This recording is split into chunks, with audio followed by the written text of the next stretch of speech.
পৃথিবীর কোন উম্মতকে আল্লাহ জুমা দেননি, আল্লাহ আমাদেরকে জুমা দিয়েছেন।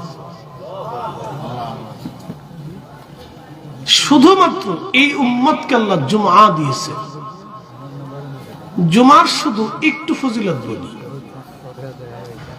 আপনি মসজিদে জুমার নামাজ পড়ার জন্য বাড়ি থেকে গোসলাদি করে পবিত্র হয়ে সুন্দর পোশাক পরে সুগন্ধি মেখে বের হবেন। ধীর স্থিরতার সাথে আপনি মসজিদে ঢুকবেন,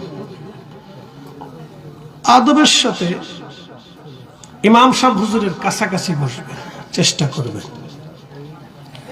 খুব ধীর স্থিরতার সাথে খুতবা শুনবেন, ধীর স্থির ভাবে নামাজ পড়ে আবার পায়ে হেঁটে হেঁটে বাড়িতে আসবেন।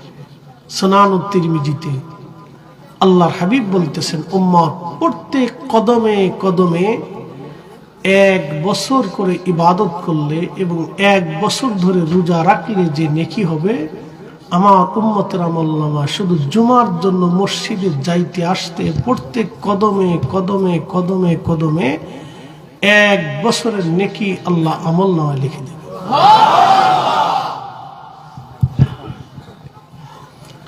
আপনার বাড়ি থেকে মসজিদ পর্যন্ত যদি 400 কদম হয় তো 400 বছর, যদি 1000 কদম হয় 1000 বছর, যদি 200 কদম হয় 200 বছর, যদি 500 কদম হয় 500 বছর।